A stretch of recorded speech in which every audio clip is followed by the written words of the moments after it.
Oi, gente, não sei a melhor maneira de propor esse tipo de vídeo aqui, mas janeiro foi um mês muito abençoado em termos de leituras e eu queria muito compartilhar com vocês as minhas decisões e as minhas escolhas de leitura para começar o ano de 2024. Então, esse vai ser um vídeo sobre as leituras de janeiro, que foi um mês, né, que todo mundo tá reclamando aí, que durou 370 dias. Eu não sei por que as pessoas reclamam tanto, né, que os meses duram muito. Eu acho o máximo quando os meses duram muito. Eu não quero que a vida acabe. É engraçado isso. Eu não tenho esse sentimento de, cadê fevereiro? Eu fico, pra que vocês querem fevereiro? Bom, o primeiro livro que eu li esse ano, não estou com ele aqui. Aliás, eu não estou com nenhum livro aqui, porque eu estou agora em Paris e aí eu não vou ter os livros. O livro que eu li esse ano foi o Paramahansa Yogananda. Na verdade, esse é o autor, né? Mas é uma autobiografia, não deixa de ser, que é a autobiografia de um yogi.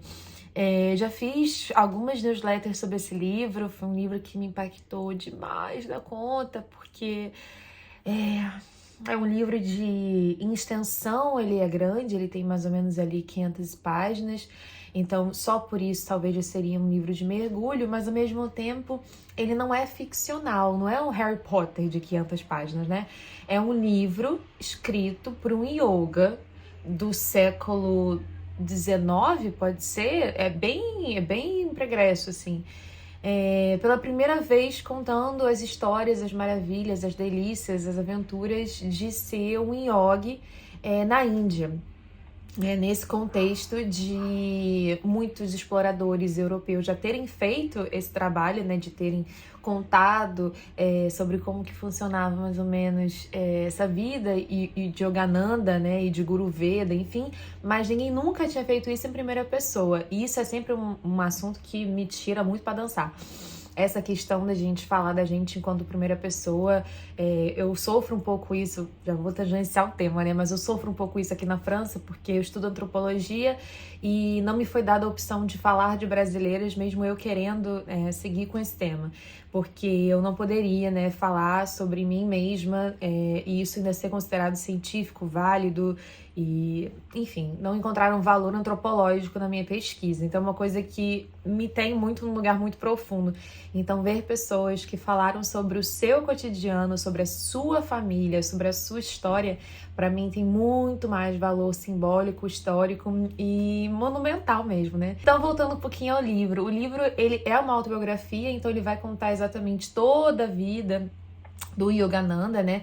Desde o seu nascimento, a promessa que tinham feito até a mãe dele mesmo, que ele iria ser uma figura diferente, as tentativas muito falhas de tentar fugir de casa, porque o sonho dele era meditar no Himalaia, ele sempre teve um chamado muito forte espiritual, só que ele era uma criança indiana, assim como todas as demais crianças indianas que tinham que ir para a escola e depois faculdade, enfim. E ele tenta se esquivar disso, ele nunca foi um aluno promissor nesse sentido, de gostar e ter apreço pelos estudos. E aí o pai dele invariavelmente fala, meu filho, pelo amor de Deus, não. E aí ele foge 2 vezes, não consegue. E aí ele acha o guru dele, numa dessas vezes, é uma das passagens mais lindas, assim. Ai, fico toda emocionada. Mas ele acha esse guru e aí o guru reconhece ele, né? Esse livro, gente, é muito mágico.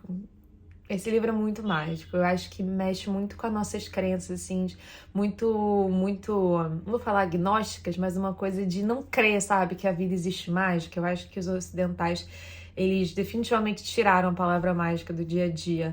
E aí a gente teletransportou isso só para os filmes e só para o sci-fi da vida, mas a gente esquece que certas coisas podem acontecer e a Índia é um lugar muito mágico. Então eles se reconhecem, assim, automaticamente.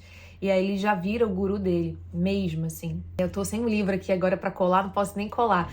Mas o nome dele, eu vou tentar lembrar. Que são nomes mais difíceis de serem pronunciados, né? Pois é, Siri Yukteswar. Puta que pariu, Siri Yukteswar. É esse o nome do guru dele. Enfim, pra quê? E aí eles se encontram, é muito bonito. E aí ele fala, não, você vai continuar na faculdade sim, porque vai ser importante para você na sua vida, você ainda vai levar muitos ensinamentos para o Ocidente e lá você vai precisar de uma faculdade para te atestar enquanto um sábio. E aí todo mundo já sabia que ele ia para o Ocidente, né, que esse chamado dele que era contar realmente as enfim, as perambulâncias indianas e hindus, e invariavelmente que tem a ver com a yoga, num contexto ocidental. Então esse era o chamado dele. Mas assim, foi um livro que mexeu muito comigo, porque, pra quem não sabe, eu tenho uma vivência muito evangélica, né? Meu avô é pastor presbiteriano, eu sempre cresci nesse meio. E aí, eu sempre vi Jesus, por exemplo, que sempre foi uma figura muito presente na minha vida, enquanto uma figura muito importante, muito única, né? Digamos assim. E quando você coloca a Bíblia numa perspectiva, o Jesus, ou até mesmo Deus, mas vamos ficar com Jesus Cristo, numa perspectiva oriental, Jesus foi apenas um dos iogues, né? E a fileira de iogues é muito grande. Então, assim, todos os, invariavelmente, milagres e, né, ficou 40 dias no deserto sem comer, sem beber nada, outros iogues já fizeram. Milagres outros yogis já realizaram. Existem yogis que não dormem, existem yogis que não comem, existem yogis que não evacuam. Eles realmente alcançaram um nível de mentalidade, espiritualidade muito além do que a gente consegue na vida terrena, muito conectada e muito atrelada ao capitalismo também, enfim. Mas foi um livro que me abriu muitas coisas, assim. E eu sempre costumo falar que esse livro, ele é um encontro. Sempre é um encontro. Esse livro nunca vai ser... Nunca vai estar na lista da sua Amazon, assim, sabe? Sempre vai ser um encontro de alguém que vai te falar sobre esse livro, ou ele vai calhar de ficar na sua frente, assim. E você vai ficar, meu Deus, quem é essa pessoa? Quem é essa figura? Essa capa, essa figura andrógena? É uma mulher? É um homem? Eu fui meio encantada por causa disso. Eu passei num sebo, eu vi aquele rosto meio que quase falando comigo, tipo, oi. E aí eu, meu Deus, quem é essa mulher? Eu pensei que era uma mulher no primeiro momento. E aí depois eu fui entender que não. E aí depois eu fui entender muitas coisas. Mas é um livro muito incrível no sentido de encontro, porque eu me recordei, assim, depois de um tempo, que foi o livro que o Gilberto Gil deu pra Flora Gil nos primeiros encontros que eles tiveram. Naquela fase do Gil bem Ayurveda, sabe? Bem, não vou dizer hippie, mas macrobiótica também, bem ligada aos rituais mais indianos e orientais.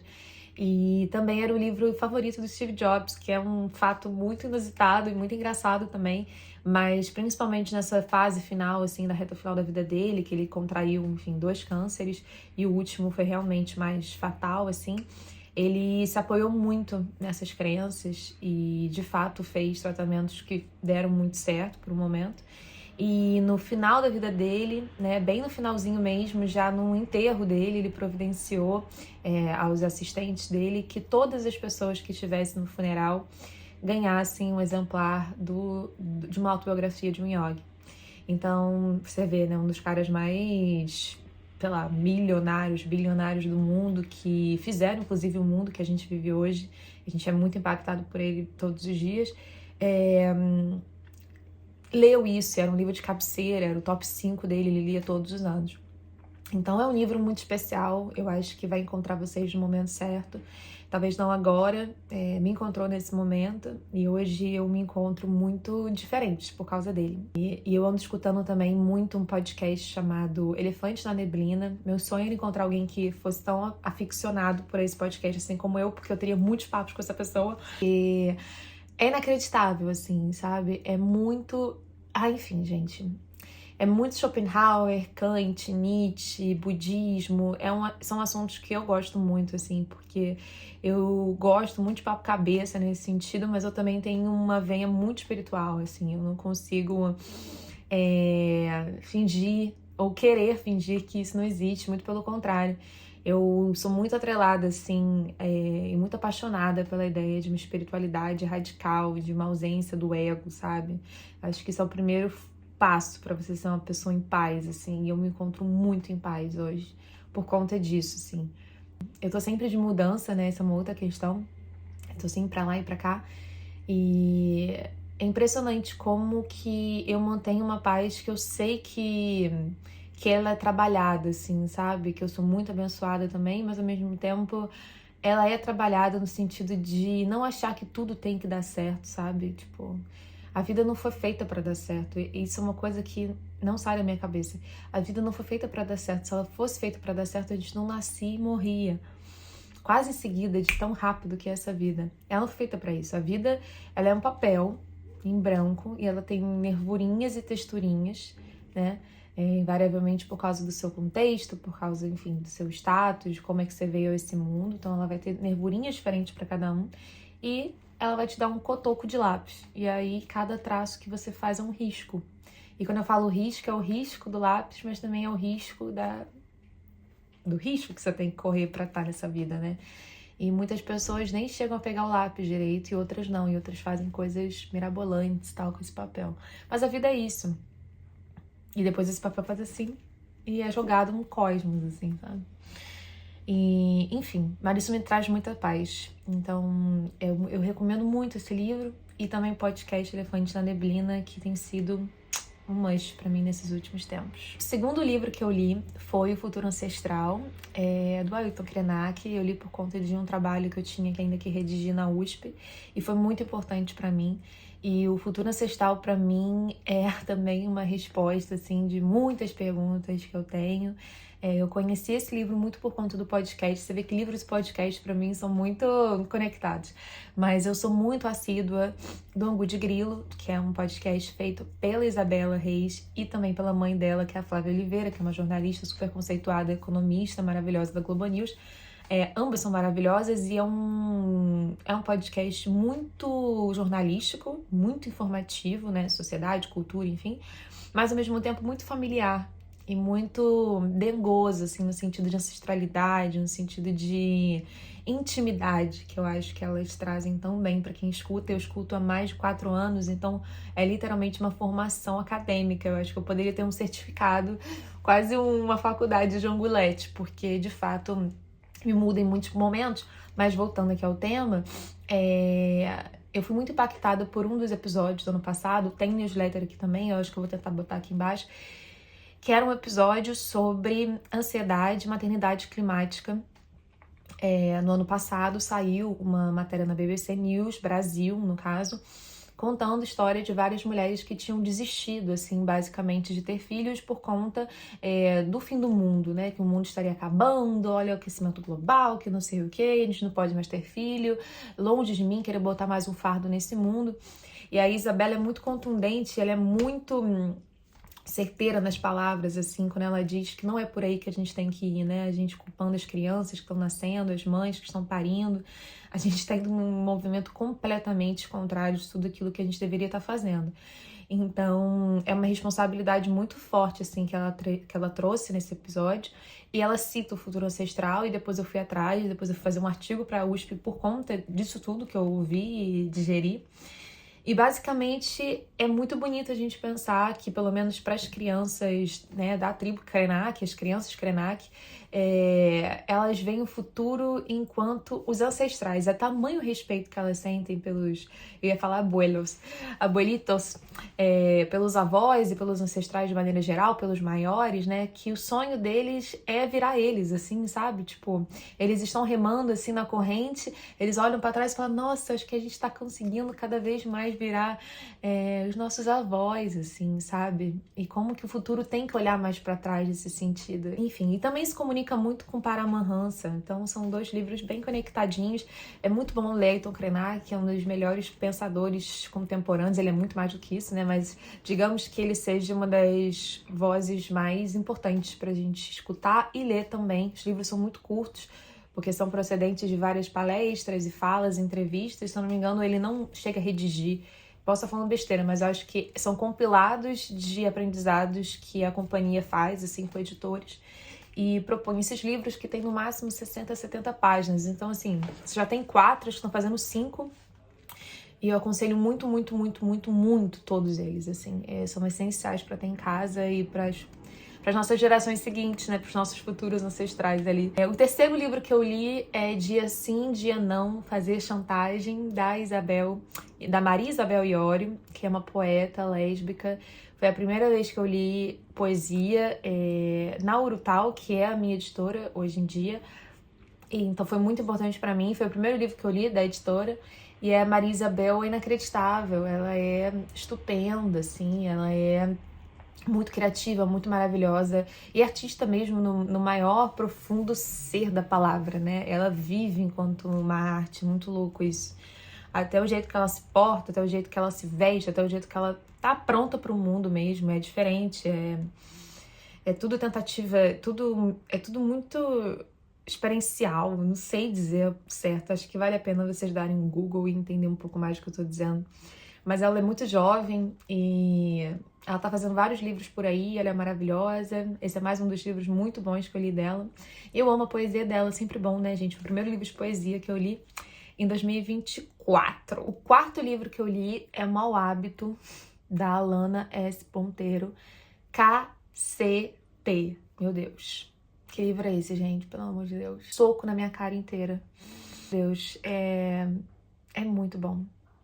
É muito bom esse livro. Me lembrou muito o Parque das Irmãs Magníficas, que é um livro que me marcou muito na minha vida. Da Camila Sosa Villar. Eu amo falar o nome dela, que é muito Latinoamérica. Dessa vez, no caso, a Alana é espanhola. Ela é de Madrid e ela conta a experiência dela, né, de ser uma mulher trans, mas não se entendendo enquanto uma mulher trans desde o começo, né? Porque nunca esse caminho é tão, né? Não é nunca uma parábola. Na verdade, é uma parábola. Enfim, na verdade, não. É uma curva que cresce, no caso, né? Não chega a fazer assim. Se entendendo enquanto um rapaz no primeiro momento, uma bicha no segundo momento, uma mulher bicha no terceiro momento e uma mulher ponto num quarto momento, assim. Não sei se ela se diria uma mulher ponto também, mas é muito bem escrito, é de um lirismo absurdo, é muito bom. É muito bom. E aí eu aconselho, caso vocês queiram ler, porque é um lançamento da Record, eu recebi. Beijo, Record, melhor parceira, melhor curadoria. Sempre que chega eu já fico tentada, porque é sempre bom, sempre acerta, impressionante. Dessa vez acertaram demais. E eu aconselho muito também a Camila Sosa Villar, porque puta que pariu, gente. É sem erro, assim, sabe? Desculpa, tô falando muito palavrão nesse vídeo. Mas é muito bom. É muito bom mesmo. É muito bom. E o quinto livro que eu li em janeiro, foram 5. É até bom, né? Bom demais. Foi um mês maravilhoso pra mim, eu fui muito abençoada. Mas o quinto livro foi A Bolsa Amarela, que é um livro que muita gente leu na escola, imagino eu. Minha mãe falou que eu tinha, mas eu não me lembro de ter tido esse livro, ou pelo menos eu não lembro. Não lembro mesmo, talvez na biblioteca, talvez eu tenha lido, mas assim, eu li com outros olhos agora nesse momento. Eu tava no Brás, porque, pra quem não sabe, eu estudo, enfim, bastante o bairro do Brás, então eu tô sempre no Brás. Estava, né, enquanto eu tava em São Paulo, e aí eu sempre vou no bazar da Unibis, lá no Brás. Já comprei coisas maravilhosas naquele bazar. E dessa vez eu achei a bolsa amarela por R$2. Eu falei, gente, pelo amor de Deus, é o momento, comprei. E li assim, right away, fiquei maravilhada, porque a primeira página do livro, eu tenho vontade de recortar a primeira página e botar num quadro, assim, tipo... Porque, gente, eu aqui com arroz doce, toda aberta. Enfim, eu tô gostando tanto de conversar que vamos continuar. Eu fiquei tão maravilhada, porque a primeira página é basicamente uma menina, né, de, sei lá, seus 8 anos, vamos falar que é 8 anos, Raquel, a protagonista, e ela contando caraminholas da vida dela, né, dizendo que, eu queria muito esconder as minhas vontades, mas não aquelas vontades magrinhas, sabe, bonitinhas, tipo, sei lá, cabular a aula ou comprar um novo sapato porque o meu tá doendo. Eu queria esconder realmente vontades muito maiores que estão crescendo cada vez mais na minha vida. Preciso esconder essas 3 vontades, que era crescer, ser menino e escrever. E eu acho que essas três frases, esses 3 desejos são coisas que me acometem dia sim, dia não. Dia sim, dia não fazer chantagem. Me acometem muito, assim, essa questão do crescer, da gente sempre, né, se ver em outro lugar e ter que fazer planos para daqui a 1 ano, 2, 3, 5, 4, 3. Essa é a vida adulta, querendo ou não. Acho que tem uma hora que para, mas eu tô no momento de, né, enfim, fazer muitos movimentos para frente. E sem planejar tudo isso, então é o momento de crescer, quero ter meu próprio apartamento, gente, eu sonho com isso, assim, de ter o meu lugarzinho, guardar minhas coisinhas e ser muito pequeno e ser o mais simples possível, é muito meu desejo, assim, sabe? poder gerenciar minha própria casa pequena, não precisar de ninguém pra me ajudar com isso. É muito o momento de vida que eu tô. E essa coisa de ser menina, acho que sempre, né, pra nós mulheres, não que a gente queira, no meu caso, não é uma realidade tão física, eu quero ser um homem, não é sobre isso, mas queremos os privilégios que muitos homens possuem, né? Essa questão de não ter medo do próprio sapato enquanto tá andando na rua, medo da própria sombra, medo do próprio sapato, sabe? Medo de si próprio, assim, é uma loucura completa. Ser mulher é muito louco, é maravilhoso, mas é muito louco ao mesmo tempo. E o outro desejo era escrever, que é um desejo que eu tenho sempre, que dança, que não consigo, eu preciso botar pra fora, eu preciso escrever textos, é uma necessidade física que eu tenho, por isso que inventei a newsletter, porque senão eu ia enlouquecer. Não tem terapia e diário o suficiente pra isso, enfim, todo o fluxo que eu tenho, assim, e também trocar pro mundo é muito legal também, né? As pessoas serem impactadas de alguma maneira pelos textos também é uma experiência bem legal, que eu não abro mão, assim, quero ser mais assídua. Se você não segue a minha newsletter, eu vou botar aqui embaixo também. Porque a galera do YouTube não é a galera do Instagram, que não é a galera da newsletter, é muito doido, esses mundos não se conversam às vezes. A questão da mochila, eu fiquei muito refletindo. Desculpa estar falando da beça, mas se você tá aqui, talvez você esteja interessado nisso. A questão da mochila me pegou muito pra dançar, porque eu penso muito no que é ser uma mulher com mochila hoje em dia, né? O que é ser uma mulher com mochila?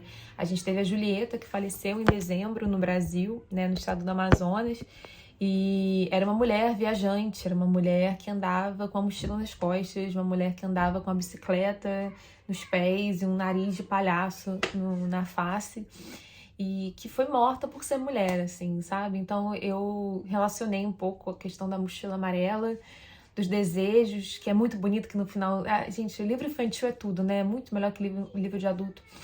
Ela diz que aos poucos as vontades foram diminuindo, elas aumentavam e diminuíam, então a carga era muito grande na mochilinha dela.